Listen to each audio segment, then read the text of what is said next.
மகிமை, அன்று மோசே கண்ட மகிமை, மலையில் கண்ட மகிமை, அன்று மோசே கண்ட மகிமை, மிகமாக இறங்கினீரே, மோசேயோடு பேசினீரே, மிகமாக இறங்கினீரே, மோசேயோடு பேசினீரே. பேசும் என்னோடும் பேசும், இன்றே என்னோடும் பேசும், பேசும் என்னோடும் பேசும், இன்றே என்னோடும் பேசும். கிறிஸ்துவில் அன்பானவர்களே, ஒரு விசை கூட உங்களுக்கு அன்பின் வாழ்த்துதலை தெரிவிக்கின்றேன். मसीह में आप सभी को एक बार फिर से अभिवादन करता हूँ. இந்த நாளிலே நீ இயேசுவினுடையவன் என்கிற தலைப்பிலே தேவ வார்த்தையை சொல்லும்படியாய் விரும்புகின்றேன். आज के दिन आप तू प्रभु का है इस विषय में आपसे बात करना चाहता हूँ. நீ இயேசுவினுடையவன், तू परमेश्वर का है. அப்போஸ்தலன் பேதுருவின் வாழ்விலிருந்து இதை சொல்ல ஆசைப்படுகிறேன். प्रेरित पतरस के जीवन से मैं इसे बोलना चाहता हूँ. பேதுருவனுடைய வாழ்விலே அவர் இயேசு கிறிஸ்துவை உத்தமமாய் பின்பற்றின ஒரு தேவ பிள்ளை. जो पतरस था वो सच्चाई और खरे मन से परमेश्वर यीशु के पीछे चलने वाला एक चेला. சுமார் 3.5 ஆண்டுகள் இயேசுவுடன் கூட இருந்து அவர் இயேசுவை பற்றி அறிந்து கொண்டார், இயேசுவின் ஊழியத்தை கற்றுக்கொண்டார். लगभग 3.5 वर्ष तक वो प्रभु यीशु के साथ रहकर सेवा के सारे कार्य को सीख सका. கடைசியாக ஆண்டவர் இயேசு கிறிஸ்து கல்வாரி சிலுவைக்கு நேராய் கடந்து செல்லுகையிலே अंतिम में जब प्रभु यीशु मसीह उस क्रूस पर चढ़ाए जाने के समय அவரை கெத்சமனே தோட்டத்தில் வைத்து யூதர்கள் வந்து கைது செய்தார்கள். प्रभु यीशु मसीह को गेत्सेमन के उस बगीचे में सिपाहियों ने आकर उसको कैद किया. அங்கிருந்து பிரதான ஆசாரியனுடைய அரண்மனைக்கு கொண்டு சென்று இயேசுவை விசாரித்தார்கள். दो प्रधान याजक लोग थे, वो यीशु के पास आकर उसकी जांच पड़ताल करने लगे. அப்பொழுது இந்த பேதுரு தூரத்திலே இயேசுவை பின்பற்றி சென்றார். और जो ये पतरस था वो दूर से यह सब देखकर उसके पीछे आया. அங்கே பிரதான ஆசாரியனுடைய அரண்மனை வாசலிலே அவர் கடந்து சென்று இயேசுவுக்கு என்ன நடக்கிறது என்று தூரத்திலிருந்து கவனித்துக் கொண்டிருந்தார். उस प्रधान याजक के उस द्वार पर वो जाकर क्या हो रहा है इस घटना को देखने के लिए वह दूर से पतरस खड़ा हुआ. அந்த வேளையில் அங்கே இருந்த மக்களில் சிலர், குறிப்பாய் வேலைக்காரர்கள் என்று சொல்லப்பட்டிருக்கிறது, அவர்கள் இவரை இனம் கண்டு கொண்டார்கள். और यहाँ पर जो उसके काम करने वाले थे उन्होंने इस व्यक्ति को देखा. இந்த பேதுருவை அவர்கள் நீ இயேசுவுடன் இருந்தவன் என்று சுட்டி காட்டின பொழுது பேதுரு இல்லை என்று மறுதலித்தார். इस पतरस को जब उन सिपाहियों ने, उन काम करने वालों ने कहा कि तू भी यीशु के पीछे चलने वाले में से एक है, उसने इनकार किया. 3 முறை மறுதலித்தார். उसने 3 बार उसका इनकार किया. அதன் பின்பு அவர் இயேசுவை நோக்கி பார்த்தார். उसके बाद उसने यीशु को देखा. இயேசுவும் அவருடைய வேதனையான சூழ்நிலை நடுவில் பேதுருவை நோக்கி பார்த்தார். उस दुखित घटना में यीशु ने भी उस पतरस को फिर से देखा. இரு கண்களும் சந்தித்த பொழுது பேதுருடைய உள்ளம் உடைந்தது. ये दोनों का जो आमने सामने मिलाप हुआ, उस समय पतरस का हृदय टूट गया. தான் செய்த தவறை உண்மையாய் உணர்ந்து உள்ளம் உடைந்து அழுதார். जो भी उसने गलती की वो उसको एहसास में आने लगा, वो अपने हृदय को तोड़कर आंसू बहाने लगा. இயேசு கிருபை கூர்ந்து மறுதலித்த பாவத்தை அவருக்கு மன்னித்தார். प्रभु यीशु ने अनुग्रह कर उसने जो प्रभु का इनकार किया था उसके पाप को उसने क्षमा किया. அதன் பின்பு மறுபடியும் பேதுரு இயேசுவின் சீடராக அப்போஸ்தலராக மகிமையாய் பயன்பட்டார். उसके बाद पतरस फिर से प्रभु यीशु मसीह के चेले के रूप में, एक बड़े प्रेरित के रूप में फिर से वो उभरा. இன்றைக்கு என்னுடைய செய்தியிலே आज के मेरे संदेश में இந்த மறுதலித்த அந்த சூழ்நிலையில் நடுவிலே जब एक व्यक्ति प्रभु का इनकार करता है उसकी परिस्थितियों में பேதுருவை பற்றி சொல்லப்பட்ட 4 வார்த்தைகளை நான் உங்களுக்கு சொல்ல விரும்புகிறேன். पतरस के बारे में कहे गए 4 बातों को मैं आपके सामने कहना चाहता हूँ. அதில் முதலாவது வார்த்தை, पहली बातें மத்தேயு சுவிசேஷம் 26ஆம் அதிகாரம் मत्ती रचित सुसमाचार उसका 26वां अध्याय 69ஆம் வசனம். उसका 49वां वचन. அத்தருணத்தில் பேதுரு வெளியே வந்து அரமனை முற்றத்தில் உட்கார்ந்திருந்தான். அப்பொழுது வேலைக்காரி ஒருத்தி அவனிடத்தில் வந்து, நீயும் கலிலேயனாகிய இயேசுவோடே கூட இருந்தாய் என்றான். 71ஆம் வசனம். அவன் வாசல் மண்டபத்திற்கு போன பொழுது வேறொருத்தி அவனை கண்டு, இவனும் நசரனாகிய இயேசுவோடே கூட இருந்தான் என்று அங்கே இருந்தவர்களுக்கு சொன்னாள். இங்கே 2 பேர் பேதுருவை பற்றி ஒரு வார்த்தை சொல்லுகிறார்கள்.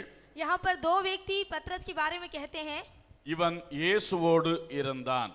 तू भी यीशु के साथ था. நீ இயேசுவுடன் இருந்தாய். तू यीशु के साथ था. அவர்களுடைய குற்றச்சாட்டு, நீ இயேசுவுடன் இருந்தாய். उनका यह दोषारोपण कि तू यीशु के साथ था. அதுவே பேதுருவுக்கு பெரிய சாட்சி. यही यीशु जो पतरस की बड़ी गवाही थी. அல்லேலூயா. हालेलुया. அன்றைக்கு இயேசுவுடன் இருந்தாய் என்று அவர்கள் சொல்லும் பொழுது குற்றச்சாட்டாக அதை வைத்தார்கள். जब उन्होंने इस तरह से कहा कि तू यीशु के साथ था, ये उसको बहुत दोष लगा. ஆனால் அதே வார்த்தை இயேசுவினுடைய பிள்ளைகள் தரப்பிலே பார்க்கும் பொழுது அது ஒரு பெரிய சாட்சியாக நமக்கு இருக்கிறது.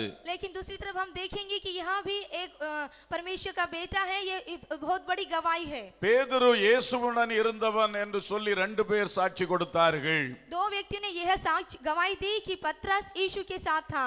இன்றைக்கு நம்மை பற்றி அந்த சாட்சி வர வேண்டும். आज हमारे जीवन के प्रति वह गवाही आनी चाहिए. நம்மை பற்றி 4 பேர் சொல்ல வேண்டும், நீ இயேசுவுடன் இருக்கிறவன். हमें देखकर 4 लोग कहना चाहिए कि तू यीशु के साथ रहता है. நீ இயேசுவுடன் இருக்கிறவள். तू यीशु के साथ रहने वाला है. ஹல்லேலூயா. हालेलुया. அந்த சாட்சி 4 பேர் வாயிலே வர வேண்டும். 4 व्यक्तियों के मुंह में यह गवाही आनी चाहिए. அது நமக்கு ஒரு மேன்மையாக இருக்கிறது. वह हमारी प्रशंसा का कारण होगा. இன்றைய கிறிஸ்தவர்கள் தேவ பிள்ளைகளுக்கு இந்த சாட்சி உண்டாகுமா? आज मसीहों को और परमेश्वर के बच्चों को क्या इस तरह की गवाही है? இவர்கள் இயேசுவுடன் இருப்பவர்கள். ये लोग यीशु के साथ रहने वाले. அந்த சாட்சியை பெற்றுக்கொள்ள நாம் ஆசைப்பட வேண்டும். इस प्रकार की गवाही को प्राप्त करने की आशा हमारे अंदर होनी நம்மை चाहिए. பார்த்து மற்றவர்கள் என்ன பேசுகிறார்கள்? हमें देखकर दूसरे लोग क्या बातें करते हैं? இவர் எப்பவும் இந்த இடத்துல இருப்பார் அப்படி சாட்சி சொல்றாங்களா? क्या यह व्यक्ति हमेशा इस स्थान पर रहता है, ये गवाही देता है? இவளை எப்பவும் அங்க காணலாம் என்று அந்த மாதிரி சாட்சி சொல்லுகிறார்களா? इस व्यक्ति को हमेशा उस स्थान पर देख सकते हैं, क्या हमारे विषय में ये कहा जाता है? கவனித்து பாருங்கள். ध्यान दीजिए, நாம் எங்கே அதிகமாய் இருக்கிறோம்? हम कहाँ पर अधिकता से रहते हैं, யாரோடு அதிகமாய் இருக்கிறோம்? किसके साथ रहते हैं, அதைத்தான் உலகம் பேசும். वही ये संसार बात करेगा. ஆனால் இன்று நமக்கு ஒரு நல்ல சாட்சி வேண்டும். लेकिन आज हमें एक अच्छी गवाही चाहिए. நம்மை பற்றி மற்றவர்கள் சொல்ல வேண்டும். हमें हमारे प्रति दूसरों का यह कहना होना चाहिए, இவள் இயேசுவோடு இருப்பவன். यहाँ और यह प्रभु यीशु के साथ रहने वाला. அந்த சாட்சிக்காய் பிரயாசப்பட வேண்டும். इस गवाही को पाने की आपका प्रयास होना चाहिए. மனிதர்கள் மட்டுமல்ல, தேவன் சாட்சி கொடுக்க வேண்டும். और एक मनुष्य ही काफी नहीं, परमेश्वर भी उसकी गवाही देना चाहिए. ஒரு நாள் பரலோகத்திலே இயேசு நம்மை குறித்து அறிக்கை செய்யும் பொழுது एक दिन जब प्रभु यीशु मसीह स्वर्ग में हमारे प्रति गवाही देने पर இந்த வார்த்தை இயேசுவின் வாயிலிருந்து வர வேண்டும். यीशु के मुंह से यह शब्द आना चाहिए, இவன் பூமியில் வாழ்ந்த பொழுது எப்போதும் என்னோடு இருந்தான். ये पृथ्वी पर जीते जीवन यापन करते समय हमेशा मेरे साथ इसने जीवन जिया. இவள் எப்போதும் என்னோடு இருந்தாள். ये यहाँ हमेशा मेरे साथ रही. இந்த சாட்சி நமக்கு கேட்க வேண்டும். यह गवाही हमें सुननी चाहिए. ஆகவே அன்பானவர்களே, அதற்காக நாம் பிரயாசப்படுகிறவர்களாய் மாறுவோம். इसके लिए हे प्रियो, इसका हमेशा प्रयास करते रहें. ஒரு நாள் 24 மணி நேரத்தை தேவன் நமக்கு தந்திருக்கிறார். एक दिन में 24 घंटे परमेश्वर ने हमें दिए हैं. எத்தனை மணி நேரம் இயேசுவோடு இருக்கிறோம்? हम कितने घंटे प्रभु के साथ रहते हैं? இயேசுடைய காரியங்களில் எத்தனை மணி நேரம் இருக்கிறோம்? कितने घंटे हम प्रभु के कार्यों में शामिल होते हैं? இயேசுடைய பாதத்தில் எத்தனை மணி நேரம் இருக்கிறோம்? प्रभु के चरणों में हम कितने घंटे रहते हैं? இவைகளை கவனியுங்கள். इन सभी को हमें ध्यान देना चाहिए. முழுவதும் உலகத்துக்குள்ளே உலகத்தோடையே இருக்கிற அனுபவங்கள் விசுவாசிகளை விட்டு மாற வேண்டும். पूरी तरह से संसार में और संसार की बातों में ध्यान करने से हमारा विचार बदलना நாம் चाहिए. கிறிஸ்துவினுடையவர்கள். हम मसीह के हैं. கிறிஸ்து நம்மை பாவத்திலிருந்து மீட்டுக் கொண்டார். मसीह ने हमें पापों से छुटकारा दिया है. உலக காரியங்களிலிருந்து நம்மை விலக்கி காத்துக் கொண்டார். संसार के कार्यों से हटाकर हमें बचाया है. உலகத்திலிருந்து நம்மை வேறு பிரித்தார். संसार से हमें उसने अलग किया है. நாம் திரும்பவும் உலகத்தோடே 24 மணி நேரம் ஒட்டி கிடந்தோம் என்றால், यदि हम फिर से उस 24 घंटे इस संसार में जुड़े रहे तो நாம் இயேசுவுடையவர்கள் என்று எப்படி சொல்ல முடியும்? हम यीशु के हैं, यह कैसे कहा जा सकता है? ஒரு உலகத்தாருடைய வாழ்க்கைக்கும் நம்முடைய வாழ்க்கைக்கும் இந்த விஷயத்தில் வித்தியாசம் உண்டா? एक संसार के व्यक्ति में और प्रभु के बच्चों में यह एक अंतर होना चाहिए. அவர்கள் 24 hours உலகத்துக்காக பாடுபடுகிறார்கள். वो संसार के लोग 24 घंटे उसके लिए दुख उठाते हैं. ஆனால் நீங்கள் எப்படி வாழுகின்றீர்கள்? लेकिन आप किस तरह से जी रहे हैं? எத்தனை மணி நேரம் இயேசுவோடு இருக்கிறீர்கள்? कितने घंटे आप यीशु के साथ रहते हैं? எத்தனை மணி நேரம் இயேசுவுக்காக செலவிடுகிறீர்கள்? कितने घंटे आप यीशु को देते हैं? தயவு செய்து இன்றைக்கு சிந்தியுங்கள். कृपा करके आज ही इसका विचार कीजिए. நான் 24 மணி நேரத்துல இத்தனை மணி நேரம் இருக்கிறேன் கணக்கிட்டு கண்டுபிடியுங்கள். मैं 24 घंटे में इतने घंटे प्रभु के साथ रहता हूँ, यह जानकर उसकी गिनती लगाइए. சில காரியங்களை நாம் கவனித்து கணக்கிட்டு பார்க்காவிட்டால் நமக்கே தெரியாது. कुछ कार्यों को यदि हम उसको ध्यान देकर उसकी जांच ना करें तो उसका पता हमें ही नहीं होता. நாம் நன்றாய்த்தான் இருக்கிறோம் என்று தப்பெண்ணம் கொள்ள வாய்ப்புண்டு. हम ये सोचते हैं कि मैं अच्छा हूँ, यह विचार गलत है. ஆகவே கண்டுபிடியுங்கள். इसलिए आप उसका अंदाजा लगाएं அப்பொழுது அந்த விஷயத்தில் நிறை இருக்கிறதா குறை இருக்கிறதா என்பது புரியும். और उसी समय आपको मालूम होगा कि इस बात में आप सही हैं या नहीं. அதை சரிப்படுத்துங்கள். उसको आप सुधारें. ஜெபம் என்பது இயேசுவோடு இருக்கிற நேரம். प्रार्थना का मतलब है प्रभु यीशु के साथ रहने का वो समय. அது இயேசுவோடு பேசிக் கொண்டிருக்கிற நேரம். यीशु के साथ बात करने का समय. அது இயேசுவோடு இருப்பது. वो यीशु के साथ रहना. நம்முடைய ஜெப நேரங்கள் எப்படி இருக்கின்றன? हमारे प्रार्थना का समय कैसा है? நாம் தனிமையில் இயேசுவோடு பேசுகிறோம். हम व्यक्तिगत रूप से यीशु के साथ बात करते हैं. குறித்த நேரத்தில் குடும்பமாக ஒன்று சேர்ந்து இயேசுவோடு பேசுகிறோம். सही समय पर परिवार के साथ हम यीशु से बात करते हैं. சில வேளை சபையில் வந்து சபையாராக சேர்ந்து இயேசுவோடு பேசுகிறோம். कुछ एक समय में कलीसिया में मंडली में आकर हम यीशु के साथ मिलकर प्रार्थना करते हैं. இப்படிப்பட்ட ஜெபங்களில் நம்முடைய பங்கு என்ன? इन सभी प्रार्थनाओं में हमारी भागीदारी क्या है? இதை வளர்த்து கொண்டீர்கள் என்றால் நிச்சயம் நீங்கள் இயேசுவுடன் இருக்கிறவர்களாய் காணப்படுவீர்கள். यदि इस भाग को आप बढ़ा रहे तो निश्चित रूप से आप प्रभु यीशु मसीह के साथ रहने वाले हैं. இயேசுவை பின்பற்றுகிறவர்கள் இந்த காரியத்தை சிந்தித்து செயல்பட வேண்டும். जो प्रभु यीशु मसीह के साथ पीछे चलते हैं उन सभी को इस बात का विचार करना चाहिए. பைபிளை வாசித்துக் கொண்டிருக்கிற நேரம் இயேசுவோடு இருக்கிற நேரம். जब आप बाइबल का ध्यान करते हैं वह समय है प्रभु यीशु के साथ रहने का समय. ஏனென்றால் அது தேவன் நமக்கு எழுதி தந்த அவருடைய வார்த்தை. क्योंकि प्रभु ने परमेश्वर ने हमें दे रखे यह वचन. அது அவருடைய வார்த்தையை கேட்கின்ற நேரம். वहाँ उसको और उसके बातों को सुनने का समय. அதற்கு நேரத்தை செலவிடுங்கள். उसके लिए हमें समय व्यतीत करना चाहिए. அப்பொழுது நாம் இயேசுவுடன் இருக்கிறவர்கள் என்று காணப்படுவோம். उस समय हम यीशु के साथ हैं, यहाँ हम जाने जाएंगे. ஹல்லேலூயா. हालेलुया. நாம் அவரை துதிப்பதும் ஆராதிப்பதும் அவரோடு இருக்கிற நேரம். जब हम उसकी स्तुति और आराधना करते हैं वह भी प्रभु के साथ रहने का समय है. அந்த நேரங்களை முக்கியப்படுத்துங்கள். उन समय को आप मुख्यता दीजिए. ஆராதனை வேளைகளை இழந்து போகாதிருங்கள். आराधना के समय को आप ना खोइए. ஞாயிற்றுக்கிழமை வேறு பணிகளுக்கு செல்லாதிருங்கள். और जो रविवार के दिन है दूसरे किसी कार्य में आप शामिल ना हो. ஒவ்வொரு முறை ஆப்சென்டீஸ் லிஸ்ட் வரும் பொழுது பார்த்தால் சங்கடமாக இருக்கிறது. हर एक सप्ताह जब मैं देखता हूँ कि कुछ लोग नहीं आए मुझे बहुत दुख होता है. அது ஒரு யாத்திரை போய்விட்டேன் என்று காரணம் சொல்லுகிறீர்கள். आप कहते हैं कि वो किसी यात्रा में गए थे. வீட்டில் சொந்தக்காரர் வந்து விட்டார் என்று காரணம் சொல்லுகிறீர்கள். और परिवार में गेस्ट आ गए ऐसा आप कहते थे. வெயில் கடுமையா இருந்ததென்றும் காரணம் சொல்லுகிறீர்கள். आप कहते हैं कि धूप बहुत कड़क थी यह भी कहते हो. வெயில் இன்னும் கடுமையானால் நமக்கு பரலோகம் செல்ல வேண்டாமா? क्या यदि धूप कड़क रहेगी तो आपको स्वर्ग नहीं जाना है? சொந்தக்காரர்கள் வந்தால் நமக்கு பரலோகம் செல்ல வேண்டாமா? क्या आपके सगे आ जाए तो क्या आपको स्वर्ग नहीं जाना है? தேவ ஆராதனை முக்கியப்படுத்துங்கள். परमेश्वर की आराधना को मुख्यता दीजिए. சின்ன சின்ன அற்பமான காரியங்களுக்காய் தேவ ஆராதனை ஒதுக்காதிருங்கள். छोटे छोटे और तुच्छ कार्यों के लिए इस आराधना का अपमान ना करें. ஆராதனை முக்கியப்படுத்தி கடந்து வாருங்கள். आराधना को मुख्यता देकर और इस भवन में आइए. சிலர் அந்த வர்ஷிப் டைம் முடிந்து பிரசங்க நேரத்துக்கு வருகிறீர்கள். कुछ एक है जो इस आराधना के समय को खत्म होने के बाद ही आते हैं. நீங்கள் தேவனை ஆராதிக்கவில்லையே? आपने प्रभु की आराधना नहीं की है. ஆராதனைக்கு முன்னாலே வாருங்கள். आराधना के पहले आपको आना है. அப்படி முயற்சி பண்ணுங்கள். इस तरह से यदि आप प्रयास करें. அல்லேலூயா. हालेलुया.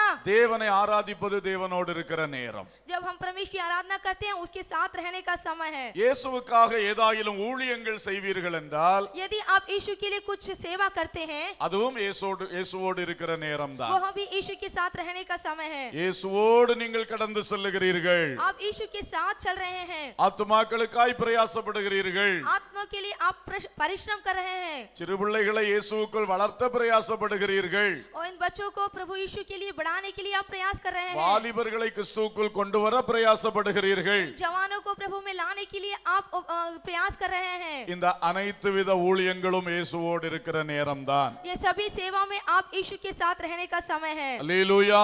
हालेलुया. எனவே இப்படியாக இயேசுவோடு நிக்கிற நேரங்களை நீங்கள் அதிகப்படுத்திக் கொள்ளுங்கள். கொள்ளுங்கள். इस तरह से प्रभु यीशु के साथ रहने का समय आप उसको बढ़ा लीजिए। உங்களுக்கு வேலைகள் உண்டு, தொழில்கள் உண்டு, குடும்பம் உண்டு, आपका परिवार है, काम है और आपकी खेती बाड़ी भी है। அது எல்லாவற்றின் நடுவிலே இயேசுவுக்காக நேரம் ஒதுக்க வேண்டும். उन सभी के मध्य में आपको यीशु के साथ समय व्यतीत करना है। அந்த நேரத்தை உத்தமமாய் இயேசுவுக்கு கொடுக்க வேண்டும். उस समय आप सच्चे मन से यीशु को देना चाहिए। அப்பொழுது நீங்கள் இயேசுவுடையவர்கள் என்ற சாட்சி உங்களுக்கு வரும். उस समय आपको यह गवाही दी जाएगी कि आप यीशु के हैं। அல்லேலூயா. हालेलूया। இன்றைக்கு இதில் யார் யார் குறைவுபட்டிருக்கிறீர்களோ தயவு செய்து ஒரு தீர்மானம் எடுத்துக்கொள்ளுங்கள். आज यदि आप किसी का जीवन इसमें बहुत घटता जा रहा है तो आज ही आप इसका निर्णय लीजिए। எந்த காரியத்திலே நீங்கள் வளர வேண்டும், किस कार्य में आपको बढ़ना है, அதை சரி செய்யுங்கள். उसको सही करें। இயேசு அதை விரும்புகிறார். परमेश्वर यह चाहता है। இயேசுவோடு இருக்கிறவர்கள் நீங்கள் இயேசுடைய ஆசீர்வாதங்களை அதிகமாய் பெற்றுக்கொள்வீர்கள். आप यदि यीशु के साथ हैं तो आप यीशु से अधिक आशीष को प्राप्त करेंगे। தனிமை நேரங்களை இதற்காய் அதிகம் பயன்படுத்துங்கள். जब आप अकेले होते हैं आप अपना समय प्रभु के साथ व्यतीत करें। இயேசுவோடு இருக்க வேண்டும். यीशु के साथ रहें। நமக்குள் ஒரு ஆசை வர வேண்டும். हमारे अंदर एक चाहत होनी चाहिए। நான் இயேசுவோடு இருக்க வேண்டும். मैं यीशु के साथ रहना அந்த चाहता हूं। ஆசை வந்தால் தான் அது செயல்பாட்டில் வரும். यदि वो चाहत हमारे अंदर है तो हम उसको कार्यों में लेकर आ पाएंगे। பாருங்கள், சில ஆட்களோடு அதிகமா நேரம் செலவு பண்ண நாம விரும்புகிறோம். कुछ एक व्यक्तियों के साथ हम समय व्यतीत करना चाहते हैं ஏனென்றால் அவர்களை நாம் நேசிக்கிறோம். क्योंकि हम उनसे प्रेम करते हैं। அந்த அன்பினால அதிகமா அவங்களோட டைம் ஸ்பெண்ட் பண்ணணும்னு விரும்புகிறோம். उस प्रेम के कारण हम उनके साथ समय व्यतीत करें ये हम चाहते हैं। சிலருடைய வார்த்தைகள் நமக்கு கேட்க நன்றா இருக்கிறது. कुछ एक की बातें सुनना हमें अच्छा लगता है, அதனால அவர்களோடு நேரம் செலவு பண்ண விரும்புகிறோம். इसलिए हम उनके साथ समय व्यतीत करते हैं। இப்படி ஒவ்வொரு காரியத்துல ஒரு அட்டாச்மெண்ட், அந்த ஆளோடு ஒரு ஒட்டுதல் இருக்கிறதுனால தான் அந்த ஆளோடு நாம டைம் ஸ்பெண்ட் பண்ண விரும்புகிறோம். इस तरह से हर एक काम में उस व्यक्ति के साथ हमारा टच होने के कारण हम उसके साथ समय व्यतीत करना चाहते हैं। அதே போல இயேசுவோடு உங்களுடைய ஒட்டுதல் என்ன?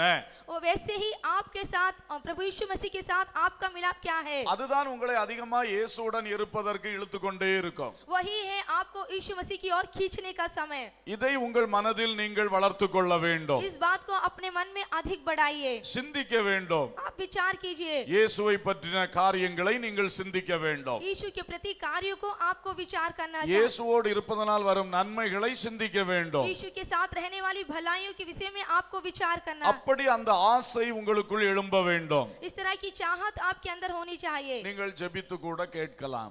आप प्रार्थना के द्वारा भी मांग सकते हैं। இயேசுவே, உங்களோடு இருக்கக்கூடிய ஒரு ஆசை எனக்குள்ளே வளர்த்தி தாங்க. हे यीशु, आपके साथ रहने का जो समय है मेरे अंदर बढ़ा कर दीजिए। அவர் ஒன்றும் தப்பா நினைக்க மாட்டார். वो गलत नहीं मानेंगे ஏன்னா உள்ளத்துக்குள்ளே அந்த ஆசை இல்லை. क्योंकि वह अंदर ही भीतर ही वो आशा नहीं है। அந்த உண்மையை இயேசுவிடத்தில் சொல்லுவோம். वो सच्चाई प्रभु से कहे, அதை எனக்கு தாரும் என்று கேட்போம். और आप कहे कि हे प्रभु उसे दीजिए, கண்டிப்பாய் தருவார். निश्चित रूप से वह देगा। ஏன் தெரியுமா? क्यों आपको मालूम है? நம்முடைய உள்ளத்தில் இந்த ஆசையை கெடுப்பது சாத்தானுடைய வேலை. हमारे अंदर जो ये चाहत है इसको बिगाड़ने का काम है शैतान का। எப்பொழுதுமே சாத்தான் கர்த்தரை விட்டு நம்மை பிரிக்கும் வேலைகளை தான் செய்து கொண்டே இருப்பான். हमेशा जो शैतान है हमें परमेश्वर से दूर करने की कोशिश करेगा। எந்த இடத்தில் எந்த காரியத்தில் நீங்கள் இயேசுவோடு நெருங்க கூடிய சூழ்நிலை இருக்குதோ அதை துண்டிக்க பார்க்கிறான். आप किस कार्य में प्रभु के साथ मिले हैं उसको बिछड़ाव करने के लिए वह देखता है। ஏதேன் தோட்டத்துக்குள் அவன் நுழைந்தான். आदम की वाटिका में उसने प्रवेश किया। ஆதாம் ஏவாளை தேவனை விட்டு பிரித்தான். आदम और हवा को उसने परमेश्वर से दूर किया। எங்கு நுழைந்தாலும் இதைத்தான் செய்வான். शैतान जहां पर घुसता है वह इस तरह से कार्य करता है। எனவே இந்த சாத்தானுடைய சூழ்ச்சியை அறிந்து நாம் வெற்றி பெற வேண்டும். इसलिए ये शैतान की सारी क्रियाओं पर जानकर हमको जय पानी है। சிலருக்கு மனதில் தெரியும் இயேசுவோடு இருக்க வேண்டும் என்று, ஆனால் நடைமுறையில் அவர்களால் முடியாது. कुछ लोग ऐसा मन में चाहते हैं कि हम यीशु के साथ रहना है, लेकिन उनके कार्यों में यह बात नहीं पाई जाती। அப்படிப்பட்டவர்கள் மனம் திறந்து உண்மையை இயேசுவோடு பேசுங்கள். इस तरह से जो भी हैं वो मन खोलकर प्रभु से बातें करें। தேவனுடைய ஆவி உங்களுக்கு உதவி செய்வார். परमेश्वर की आत्मा आपकी मदद करेगा। இயேசுவோடு இருப்பதை நாம் உறுதி செய்து கொள்வோம். आप निश्चित कर ले कि आप यीशु के साथ रहना चाहते हैं। அல்லேலூயா. हालेलूया। உம்மோடு இருப்பது தான் உள்ளத்தின் வாஞ்சையா, உம் சித்தம் செய்வது தான் இதயத்தின் ஏக்கமையா. சேர்ந்து பாடுவோமா? உம்மோடு இருப்பது தான் உள்ளத்தின் வாஞ்சையா,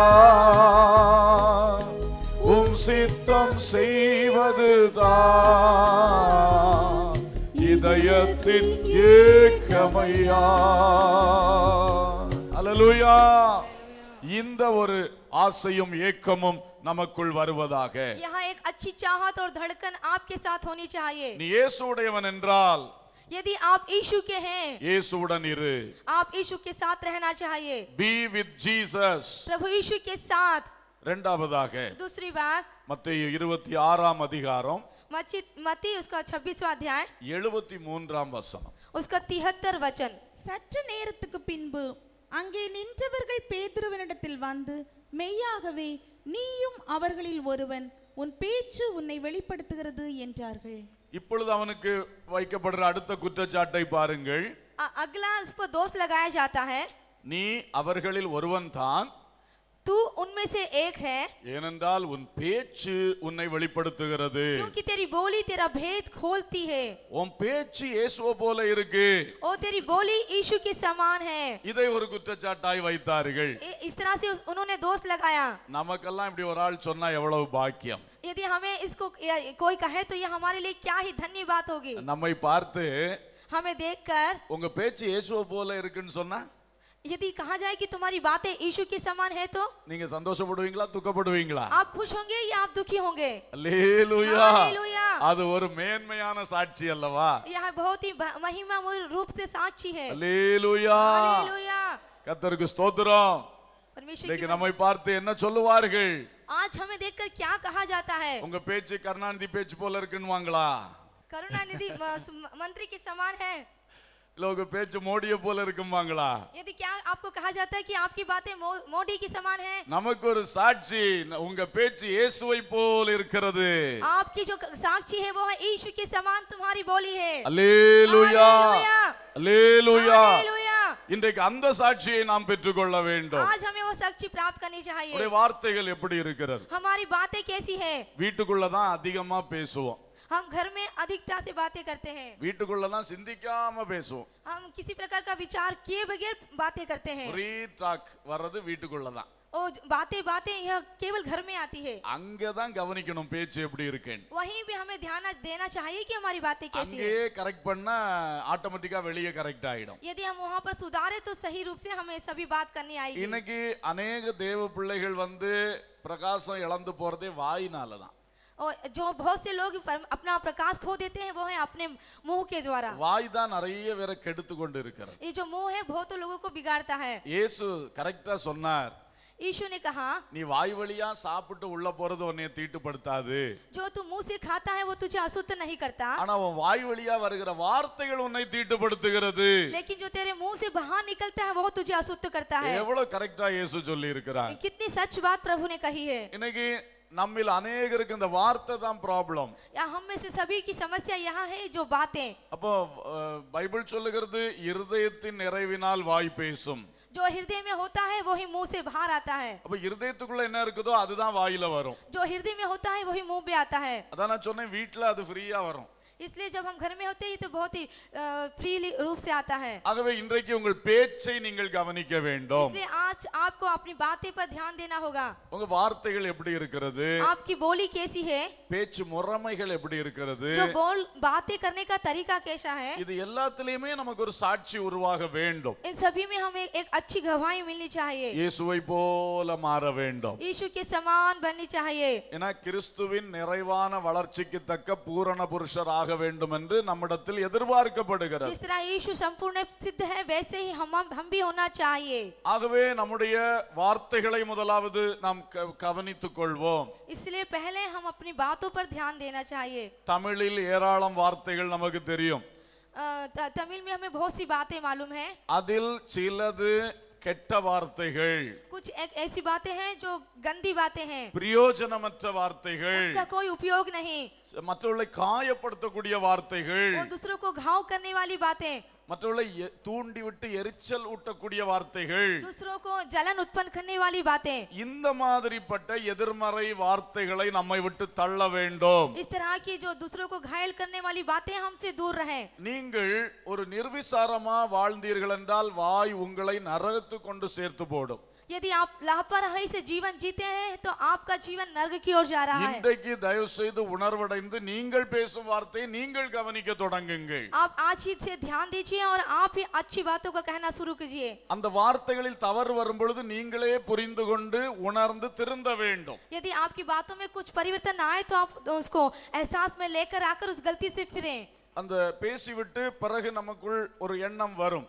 उन बातों को कहने के बाद हमारे अंदर यह विचार आएगा। அந்த எண்ணம் வரும்போது அதை நல்லா சிந்திக்க வேண்டும். उस विचार आने पर हमें अच्छी तरह ध्यान देनी चाहिए। ஐயோ அந்த வார்த்தை தவறு, ओ यह बात गलत है, நான் அப்படி பயன்படுத்தி இருக்க கூடாது, ओ मुझे ऐसा नहीं कहना चाहिए, இனிமேல் அது என்கிட்ட வரக்கூடாது. ओ इस तरह से मेरे पास नहीं होना चाहिए। இப்படி கவனித்து அந்த வார்த்தையை பொறுக்கி வெளியே தள்ளினீர்கள் என்றால் यदि आप इस तरह से ध्यान देकर उन बातों को अपने अंदर से बाहर निकालेंगे, வர வர உங்கள் வார்த்தையில் நல்ல திருத்தம் வரும். बढ़ बढ़कर आपका जो बातें करने का तरीका वो सुधर जाएगा। இது குடும்பத்துக்குள் ஆசீர்வாதத்தை கொண்டு வரும். यह परिवार के लिए आशीष को लेकर आएगा। நீங்கள் பழகுகிற எல்லார் மத்தியில ஆசீர்வாதத்தை கொண்டு வரும். आप जिस किसी से भी रहन सहन करते हैं उनके जीवन में आशीष आएगी। இயேசு உங்களை பற்றி ஒரு நாள் நல்ல சாட்சி கொடுப்பார். यीशु एक दिन आपके लिए एक अच्छी गवाही देंगे। தேவன் யோபுவின் வாயை பற்றியும் வார்த்தையை பற்றியும் சாட்சி கொடுத்தார். परमेश्वर ने अयूब के जीवन के प्रति और उसके मुंह के प्रति गवाही दी। யோபு தன் வாயினால் பாவம் செய்யவில்லை என்ற சாட்சி அவனுக்கு உண்டானது. अयूब के विषय में उसने कहा कि इसने अपने मुंह से कोई बुराई नहीं की। யோபு என்னை குறித்து நிதானமாய் பேசினான் என்று தேவன் சொன்னார். उसने कहा कि इसने विवेक के साथ मेरे लिए बातें की। அவர் யோபின் வாயை மட்டுமல்ல நம் எல்லாருடைய வாயை பார்த்து கொண்டிருக்கிறார். वह केवल अयूब की है मुंह को नहीं, हम सभी के मुंह को देख रहा है। நம்முடைய நாவிலே அவர் அபிஷேகத்தை தந்திருக்கிறார். हमारी जीभ में उसने अभिषेक दिया है। அபிஷேகம் ஊற்றப்படும் பொழுது முதல் சைன் அந்த அடையாளமே நாவிலே அந்நிய பாஷையாக வருகிறது. जो अभिषेक दिया जाता है उसका पहला चिन्ह है कि वो जीवन में अन्य भाषा आती है। ஏன்னா அந்த வார்த்தை அவ்வளவு முக்கியம். क्योंकि वह बात बहुत विशेष है। அதனால அவருடைய அபிஷேகம் இறங்கும் பொழுதே நாவை அவர் சந்திக்கிறார். इसलिए जब अभिषेक आता है तो वह जीभ को छूता है। இந்த அபிஷேகம் பெற்ற பிள்ளைகள் நாவை தவறாய் பயன்படுத்தக்கூடாது. जिन्होंने अभिषेक प्राप्त किया है इस जीभ का गलत प्रयोग नहीं करना चाहिए। யாக்கோபு சொல்லுகிறார் ஒரே வாயிலிருந்து சபித்தலும் ஆசீர்வதித்தலும் புறப்படுகிறது. याकूब कहता है कि एक ही मुंह से आशीर्वाद और शाप निकलते हैं। அப்போ அவரே கேட்கிறார் ஒரே ஊற்று தித்திக்கிற தண்ணீரையும் கசப்பான தண்ணீரையும் கொடுக்க முடியுமா?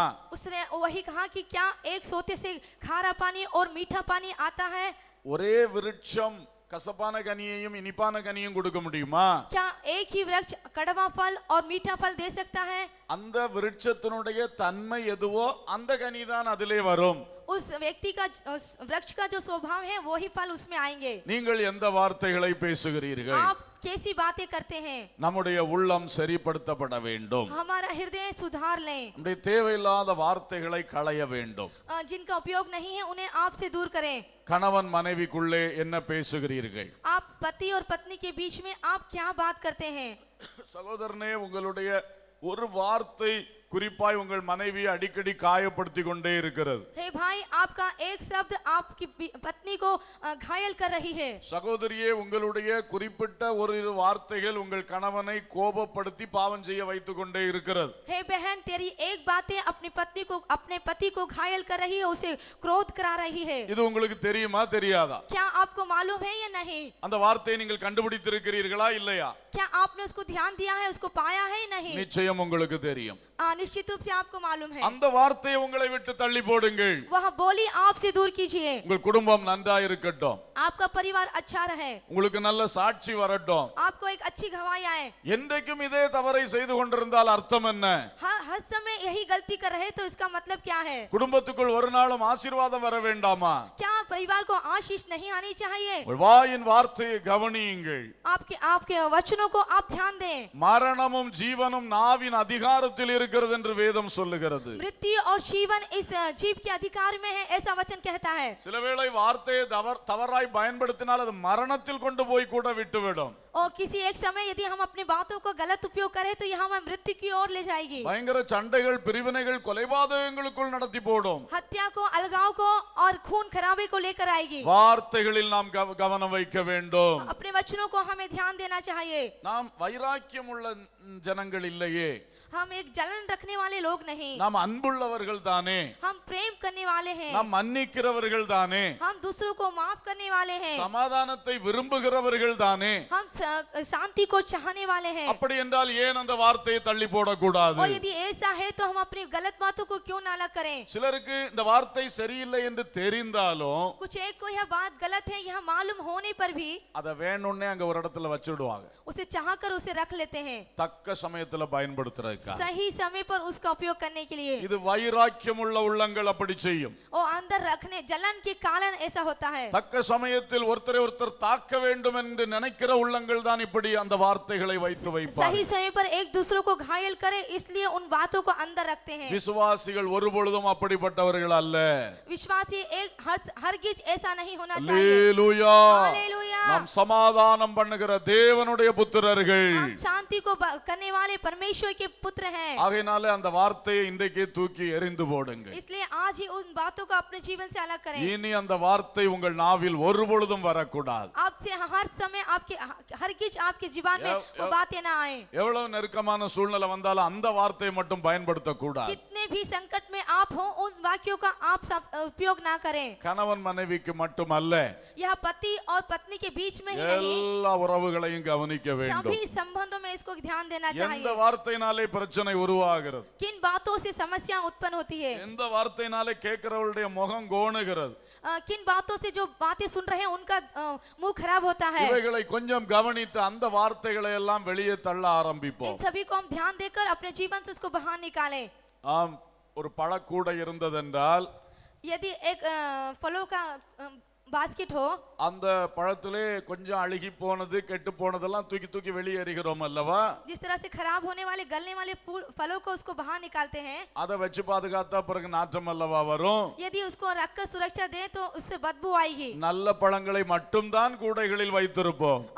अच्छे फल ही केवल उस बास्केट में रखते हैं। அதே போல இந்த கெட்ட வார்த்தைகள் பிரயோஜனமற்ற வார்த்தைகளை தூக்கி வீசி விட வேண்டும். वैसे ही ये गंदी बातें हैं और जिनका उपयोग नहीं है उसे बाहर निकाल कर फेंकें।